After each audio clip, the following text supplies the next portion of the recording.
사람들은 다른 사람들을 끊임없이 평가를 합니다. 그러니까 보고 있는 게 평가이죠. 자기 자신도 자신을 평가를 하죠. 그래서 어떤 사람들은 자신을 평가할 때마다 너무 낮게 자기를 평가하기 때문에 자존감이 낮은 사람도 있고, 또 너무 높게 평가를 해서 자존감이 배 밖으로 나온 사람들도 있다고 이야기합니다. 일반적으로 사람들이 사람을 평가할 때에 그 사람에게서 나오는 것을 보고 평가를 합니다. 하는 말, 하는 행동, 돈을 쓰는 곳, 속에 있는 것이 밖으로 표현되기 때문입니다. 동시에 그 사람의 가치는 그 사람 내면에 무엇이 가득 차 있느냐, 무엇으로 채우고 있느냐 하는 것과 관련이 있습니다. 가득 찬 것이 흘러나와서 세상에 영향을 주게 되어 있습니다. 물론 어떤 사람들은 가득 채우는 데만 관심이 있어서 흘러나오는 게 전혀 없는 사람도 있지만, 그런 사람들은 나오는 게 없으니까 평가할 가치조차 없는 사람들입니다. 가득 차 있는 게 자연스럽게 흘러나오는 것이 당연하지요. 그러지 못한 사람, 차 있지도 않은데 내 보이려고 하든지, 아니면은 차 있는 것과 다른 것을 보여주는 사람들, 이런 사람들을 지칭하는 용어들이 아주 많습니다. 겉과 속이 다르다고 표현하는 표리부동, 양머리를 걸어놓고 개고기를 판다는 양두구육, 밖으로는 웃고 있지만 칼을 품고 있다는 소리장도, 입으로는 달콤한 말을 하지만 뱃속에는 칼이 숨어 있다는 구밀볶음, 겉으로는 비슷하게 보이지만 내면은 아주 다르다고 다르다는 용어가 사이비입니다. 이렇게 다양한 말들이 있다는 것은 일생 살아가는데 사람들이 만나는 많은 사람들 중에 이런 사람들이 많이 있다는 거죠. 어떤 언어가 발달한다는 것은 그런 사람들이 많이 있든지 그 문화 속에서 그런 일들을 많이 하고 있다는 거죠. 그래서 우리들의 용어 중에서 쌀과 관련된 용어들이 굉장히 많거든요. 쌀도 있고 벼도 있고 밥도 있고. 그런데 서양에서는 영어로는 라이스 하나로 통일이 되는 거죠. 그러니까 벼도 라이스고 쌀도 라이스고. 그렇게 왜? 그들은 쌀밥을 안 먹으니까. 그렇지만 우리는 쌀밥도 뱁씨도 종류별로 다 세면서 이 쌀이 좋니 나쁘니 이렇게 등급을 매기면서 살기 때문에 용어가 발달한다는 거죠. 그것만큼 거기에 관심이 있는 부분에 다양한 용어들이 생기는데, 이렇게 배신당하는 경험 같은 이런 일들이 많다가 보니까 눈으로만 보고 믿을 수 없다. 그러기에 그런 용어들이 계속해서 나오는 거죠. 사람들이 진정한 공동체로 가고 또 진짜가 어떤 속마음이 있는지를 아는 길은 이해관계가 첨예하게 걸렸을 때 아는 것입니다. 자리가 한 자리인데 두 사람이 경쟁할 때 그때 양보할 수 있는가? 상대방이 그러니까 그 자리에 앉았는데 기뻐할 수 있는가? 이게 기뻐할 수 있으면 친구고 그러지 않으면 경쟁 상대일 따름이라는 거죠. 성경에서는 이러한 표리부동한 것을 외식이라는 단어를 사용합니다. 외식.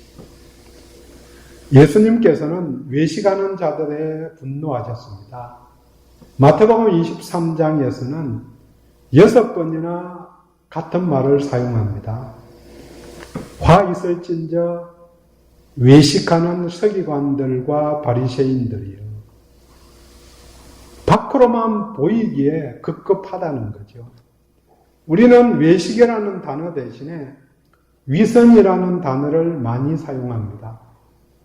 속에 가득 찬 것이 밖으로 나오는 것이 당연한데 속에는 시커먼 게 악으로 가득 차 있는데 그걸 선하게 보이려니까 선으로 포장된 위선이 나올 수밖에 없습니다. 이 세상에는 선하게 보여도 선이 없다고 성경은 이야기합니다. 선함이 전혀 없다. 그러니 아무리 노력해도 선이 나오는 게 아니고 악이, 포장된 악이 나올 뿐이라고 이야기합니다. 그런데 악이 나오는 것을 보이지 않으려니까 위선자가 될 수밖에 없습니다. 선의 근원이 하나님이신데 악의 근원도 복의 근원도 하나님이신데 사람들이 선하게 하는 것, 복을 나누는 것은 통로 역할을 하기 때문에 통로 역할을 감당하는 사람들은 선을 보여줄 수 있는 거고 그 통로 역할을 못하는 사람들은 자기 스스로는 전혀 할 수 없다는 거죠. 한편의 문제는 받은 것이 전달되지 않기 때문에 고여서 썩게 되는 문제도 발생합니다. 사실 하나님께서 우리들에게 주신 모든 것은 이 땅 살면서 잘 활용하라고 주신 것입니다. 그것은 죽을 때에 누구도 아무것도 가져가지 못하는 것을 보면 알 수 있습니다. 나는 무엇으로 가득 차 있는가? 어떤 사람들은 걱정으로, 분노로, 허영심으로 가득 차 있는 사람도 있습니다.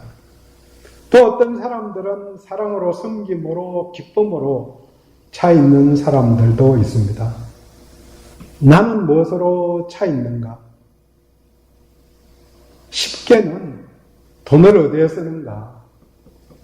거꾸로 돈을 어디에 쓰지 않는가? 너무 안 쓰는 것도 돈 모으는 것으로 가득 차 있는 거죠. 사도행전 3장에서 성전 미문에 있던 걷지 못하고 구걸하는 자에게 베드로가 한 말입니다. 어린이 찬송가 한 20년 전에 열심히 불렀던 건데요. 은과 금 나 없으나 내게 있는 건 내게 주니 곧 나사렛 예수 이름으로 일어나 걸으라. 은과 금은 내게 없다.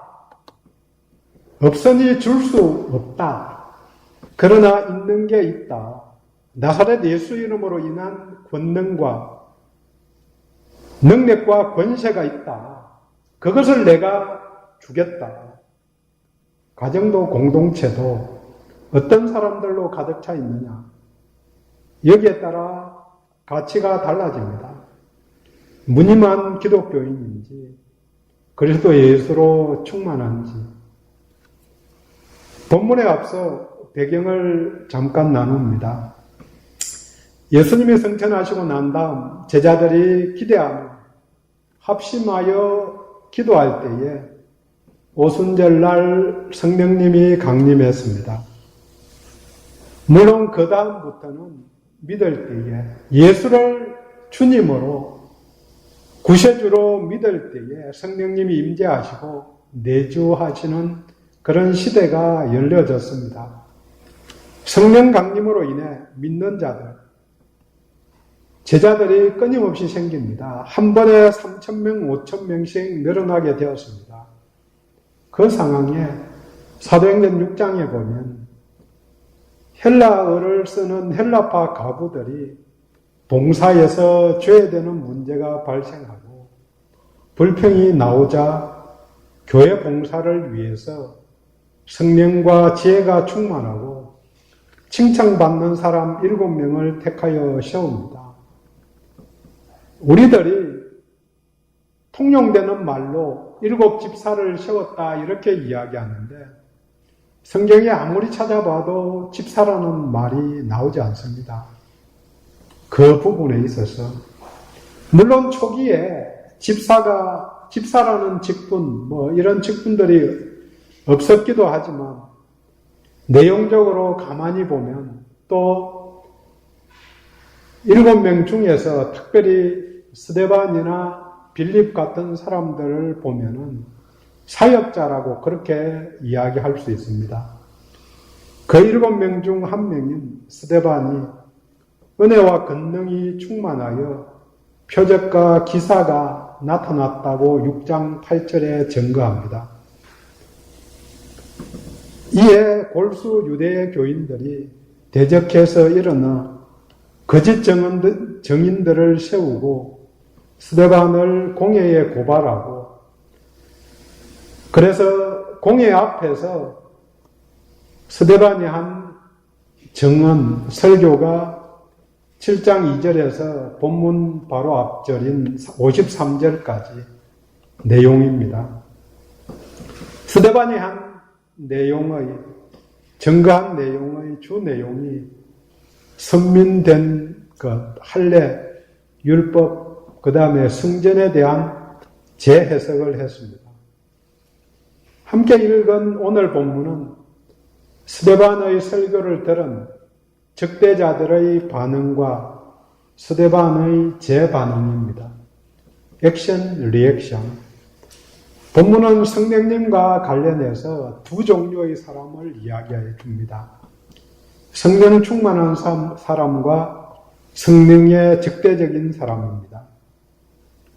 성령 충만이라는 단어는 가득 차 있다는 거죠. 완전히 차 있다. 그런데 성령님이 인격적인 하나님이신데 하나님이 어떻게 가득 차고 안 차고 이렇게 이야기할 수 있느냐. 이렇게 성령님을 생각해 보면 성령님의 압도당한 성령님의 지배하에 있는 성령님의 통치권 아래에 있다는 의미입니다. 온전히 내 주권대로 사는 게 아니고 성령님이 주도하시는 대로, 인도하시는 대로 그렇게 따라가는 그런 삶이 되었다는 거죠. 성령님이 원하시는 가치대로 살아간다는 의미입니다. 먼저 성령의 적대적인 사람이 있습니다. 성령님이 성령의 사람을 통해서 이루고자 하는 일인데도 방해하는 사람, 대적하는 사람들이 어디든 있습니다. 오늘 본문에는 그들이라고 지칭되는 백성들, 장로, 서기관, 제사장들을 포함해서 여러 곳에서 온 자유민들이라고 6장에 읽어보면 나옵니다. 6장 15절에 대적자들이 보니까 스데반의 얼굴이 천사의 얼굴 같았다고 말합니다. 하나님의 영광이 드러나고 하나님의 은혜에 얼굴이 변화된 것입니다. 문제는 아무리 천사같이 보이고 실제로 천사가 와도 대적들은 돌로 치려고 합니다. 우리들은 소돔 땅에서 룻의 집에 있는 천사들을 끌어내라고 외친 소돔 사람들을 기억합니다. 실제로 천사가 와도 끌어내라고 외치는 사람들, 죽이자, 아니면 우리들 마음대로 처리하자, 이런 사람들이 있습니다. 누가 말합니다. 천사가 아니라 하나님이 오셔서 이야기하셔도 바꿀 수 없는 사람들이 있다. 널려 있다 이렇게 말합니다. 여기에는 믿는다고 표현하는 사람들도 속할 수 있습니다. 도스토예프스키의 카라마조프의 형제들이라는 글이 있습니다. 이 소설이 도스토예프스키의 마지막 유작입니다.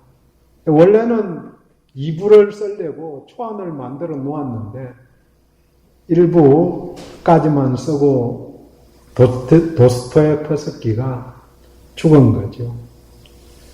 그 내용 중에 여러 가지 이야기들이 나오는데 사람들이 많이 기억하는 내용이 둘째 아들 이반이 셋째인 알리오사에게 들려주는 대신문관에 관한 이야기입니다. 때는 15세기 에스파냐 지방에 그 15세기에 이단 재판이 성행했습니다. 그래서 하루에 100명씩 이단이라고 처형을 당하는 문제가 생기고 그래서 하늘에 있던 예수님이 잠깐 내려오기로 작정을 하십니다. 왜 사람들이 불에 타서 죽고 어떤 상황인가 이걸 자세히 살펴보기 위해서 예수님이 내려온다는 그런 이야기를 하는 거죠. 그래서 내려와서 죽은 소녀가 있어서 살려줍니다. 예수의 이름으로 심판관 역할을 하고 있던 대신문관이 예수가 나타나자 당연히 예수를 투옥시킵니다. 왜 옥에 가두느냐? 왜 능력을 행해서 사람들이 지금 교회에 집중되어 있는 시선을 당신이 빼앗아 갑니까? 그래서 예수인지 아닌지 관계없이 그냥 투옥을 시켜서 조용히 만납니다. 예수를 향해서 비난을 합니다. 왜 왔냐? 이미 당신은 교회의 모든 권위를 넘겨두었으니 더 이상 이 땅의 문제에 간섭하지 말라. 그리고는 다시는 오지 말라고 외칩니다. 마지막 장면은 예수가 대신문관의 말을 조용히 듣고는 그에게 입맞춤하고 떠나는 것으로 마무리됩니다. 물론 이 이야기는 이반이 도스토예프스키가 이반이라는 둘째 아들을 통해서 만든 이야기죠. 그렇지만 도스토예프스키의 시각으로 러시아 정교회가 그렇다 이렇게 고발하고 있는 면도 있는 거죠. 자신들이 잘하고 있으니까 예수님 지금 안 오셔도 됩니다. 오셔서 직접 역사하지 않으셔도 됩니다. 필요 없다 이런 선포를 합니다. 중세교회가 그랬고 지금의 많은 교회들이 많은 목사들이 또 성도들이 그렇게 산다고 이야기를 합니다. 이야기를 듣습니다. 스데반이 전한 설교의 결론이 하나님은 사람이 지은 성전에 계시지 않는다. 그리고는 너희가 너희 조상들과 같이 성령을 거스른다. 선지자와 의인들을 죽인 살인자다 너희들이. 스데반이 전한 말씀에 대한 그들의 반응은 세 가지입니다. 먼저 54절에 마음이 찔렸다는 그 단어는 극도로 분노했다는 것입니다. 회개하기 위해서 마음이 찔렸다는 의도가 아니고 극도로 분노해서 마음이 갈갈이 찢겨지는 그런 감정을 느꼈기에 이를 갈았습니다. 57절 큰 소리를 지르며 귀를 막았다. 참담한 이야기 듣는 것보다 귀를 막고 안 듣겠다는 거죠. 마지막으로 59절에 돌로 쳤습니다. 이들이 악한 사람인가? 우리가 볼 때 악한 사람인데 아니죠. 스스로는 하나님을 향한 열심이 특침한 사람들이었습니다. 열심으로 하나님을 섬겨야 됐다. 그런데 이단이 나타났으니까 돌로 쳐 죽여야 되는 게 당연한 거죠. 바울과 꼭 같습니다. 갈라디아서 1장 14절에 내가 내 종족 중 여러 영갑자보다 유대교를 지나치게 믿어 내 조상의 전통에 대하여 더욱 열심히 있었으나 열심히 있었다는 거죠. 이런 열심으로 인해서 핍박받고 고난을 받을 거다. 이런 이야기는 예수님이 미리 하셨던 이야기입니다. 요한복음 16장 2절에 다락방 강화에서 사람들이 너희를 출교할 뿐 아니라 때가 이르면 물론 너희를 죽이는 자가 생각하기를 이것이 하나님을 섬기는 일이라 하리라. 물론 지금도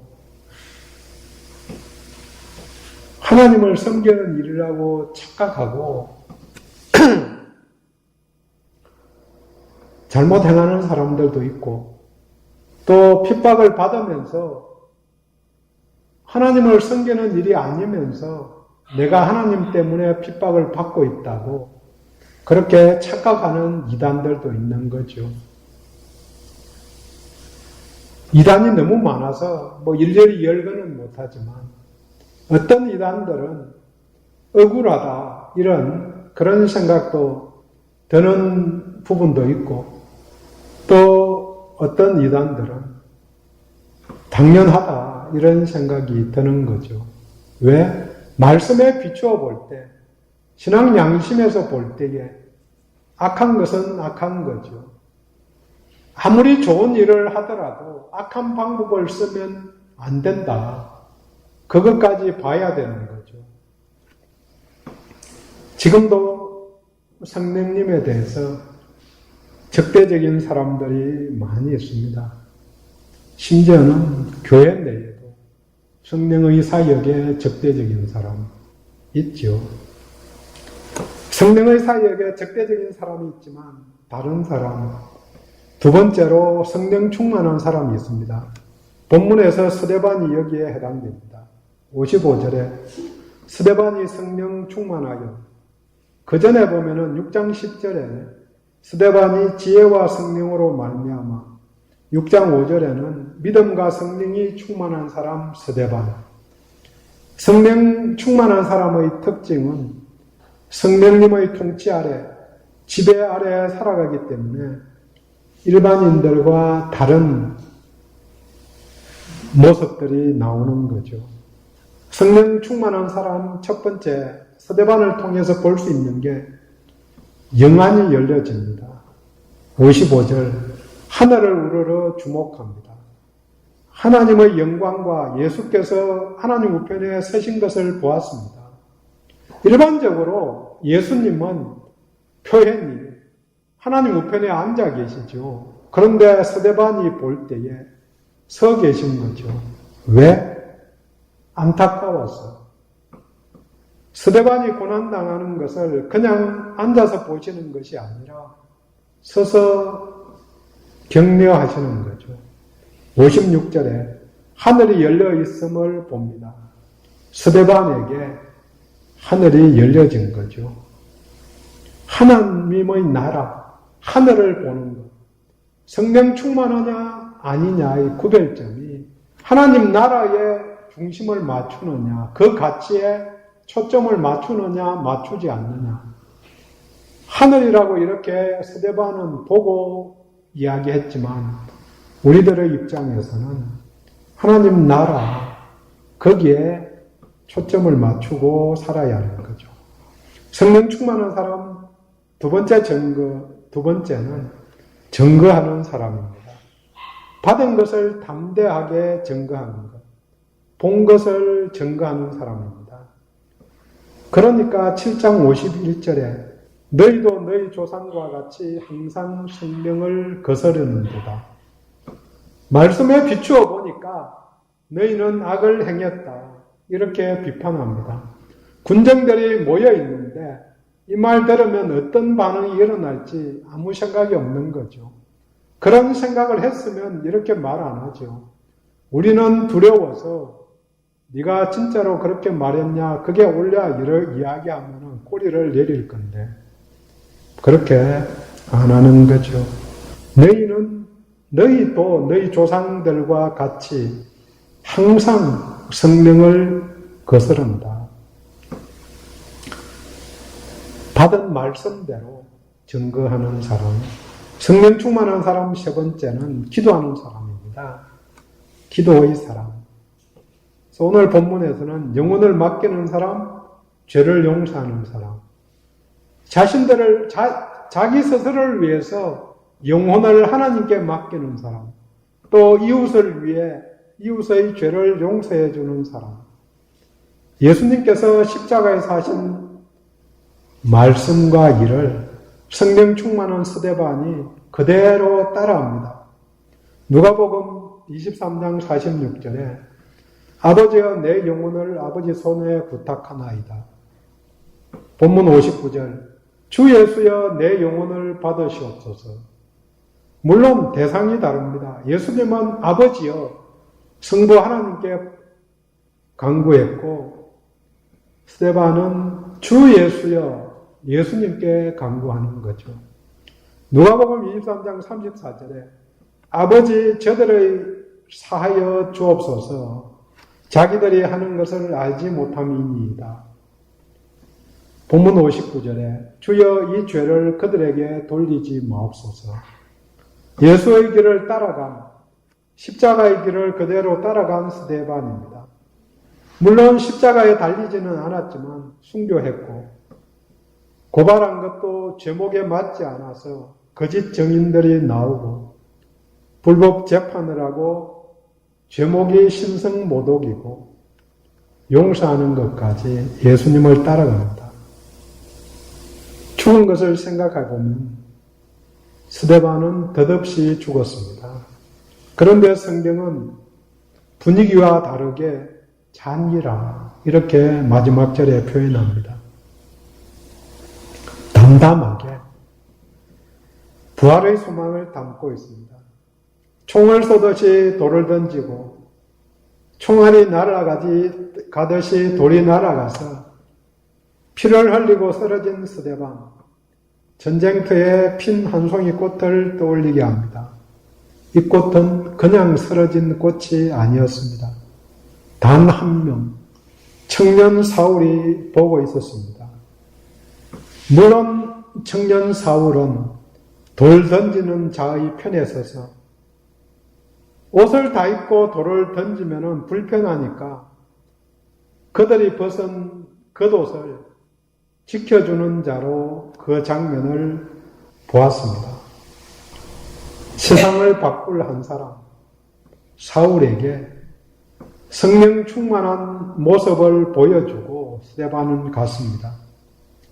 이제 그 이름 스데반, 그 이름대로 멜류관, 스데반의 뜻이 멜류관입니다.